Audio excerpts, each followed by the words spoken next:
Rapunzel. Once upon a time there lived a man and his wife who had longed for a child for a very long time. Finally, the wife was filled with hope that the merciful Lord would grant her wish. In their cottage there was a small window through which they could see a magnificent garden filled with beautiful flowers and lush greenery. However, the garden was surrounded by a high fence, and no one dared to enter it, for it belonged to a sorceress who possessed great power, and everyone in the world feared her. One day, the wife stood by the window and saw a bed of the most beautiful Rapunzel. It looked so fresh and green that she longed to taste it. Her desire for Rapunzel grew with each passing day, but she knew it was impossible for her to get it. She grew thinner, paler, and more miserable by the day. Her husband was worried and asked, "What is it that you're missing, my dear wife?" "Oh, if I don't get some of the green Rapunzel that grows in the garden behind of our house and taste it, I will surely die," she replied. Her husband loved her deeply and thought, "If my wife has to die for this, I will get her the Rapunzel, no matter what it costs me." So he climbed over the stone fence of the sorceress's garden at dusk, hastily picked a handful of green Rapunzel and brought it to his wife. She immediately made a salad out of it and ate it greedily.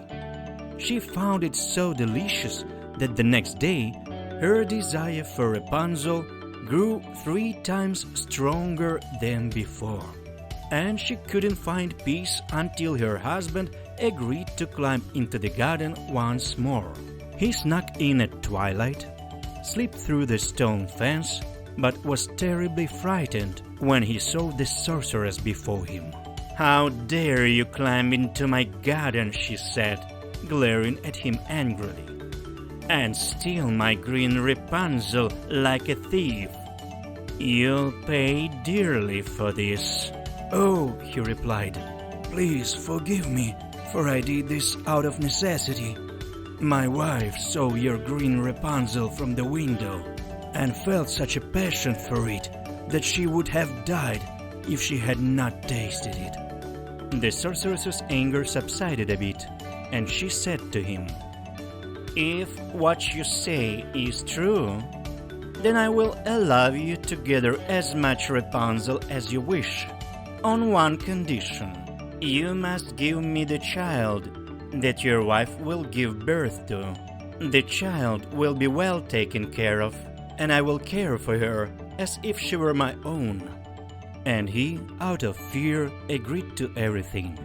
When the time came for his wife to give birth and she gave birth to a daughter, the sorceress immediately appeared, named the child Rapunzel, and took her away. Rapunzel became the most beautiful girl in the world. When she turned 12, the sorceress locked her in a tower in the forest, where there were no doors or stairs, only a small window at the very top. When the sorceress wanted to climb the tower, she would stand at the bottom and shout, "Rapunzel, Rapunzel, let down your hair, so that I may climb the golden stair." Rapunzel had long, beautiful hair, as thin as golden thread. When she heard a sorceress's voice, she would let down her hair, tie it to the window hook, and her hair would fall down for 20 cubits. Then the sorceress would climb up by holding onto her hair. Several years passed, and the prince happened to ride his horse through the forest where the tower stood. Suddenly, he heard singing, and it was so pleasant that he stopped and listened. It was Rapunzel, singing with her wondrous voice, passing the time alone. The prince longed to climb up to the tower and search for its entrance, but it was impossible to find. He returned home, but the singing had so deeply touched his heart that he went to the forest every day to listen to it. Once he stood behind a tree and saw the witch appear, and he heard her cry out, "Rapunzel, Rapunzel, let down your hair, so that I may climb the golden stair." Rapunzel let down her hair, and the witch climbed up to her. "If this is the ladder that leads up, I would like to try my luck as well," thought the prince. And so the next day, as the sun began to set, he rode up to the tower and called out, "Rapunzel, Rapunzel, let down your hair, so that I may climb the golden stair." Her hair fell down immediately, and the prince climbed up to her. At first, Rapunzel was frightened to see a stranger she had never seen before. But the prince spoke kindly to her and told her that her singing had touched his heart so deeply that he could find no peace anywhere, and he had decided he must see her. Then Rapunzel ceased to be afraid, and when he asked her if she willing to marry him, being young and handsome, she thought to herself, "He will love me more than Frau Gretel, the old woman." And she gave her consent, reached out her hand and said, "I will gladly go with you, but I don't know how to descend. Whenever you come to me, bring a piece of silk with you.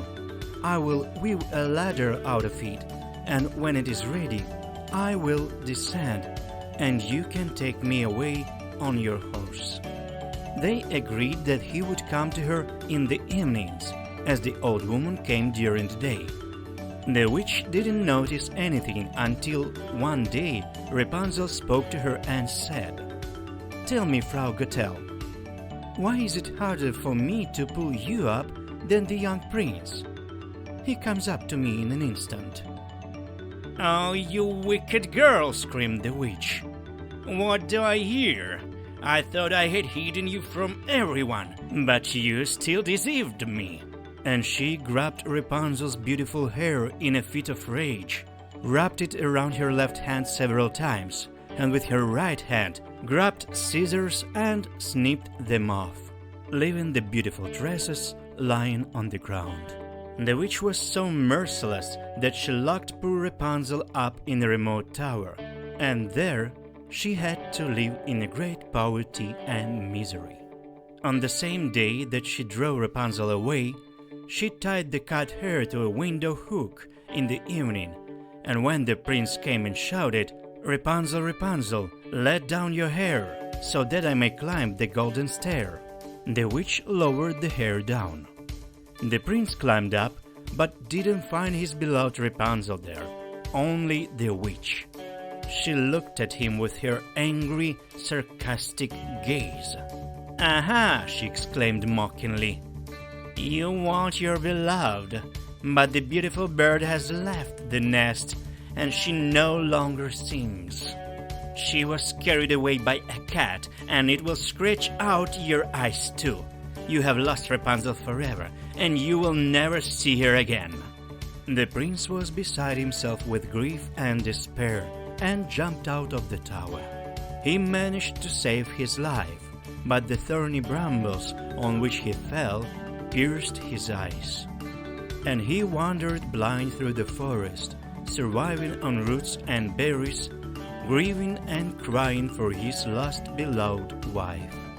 For several years he wandered in sorrow and grief, and finally he entered a thick forest where Rapunzel lived in misery with her twin children, a boy and a girl, whom she had given birth to.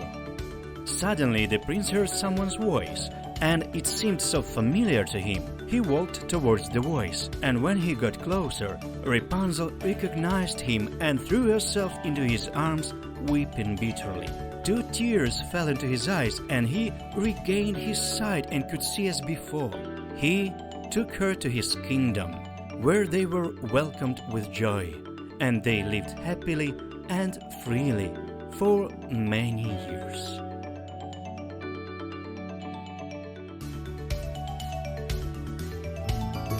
the Rabbit Reader read for you. Don't forget to subscribe and like. Thank you for watching.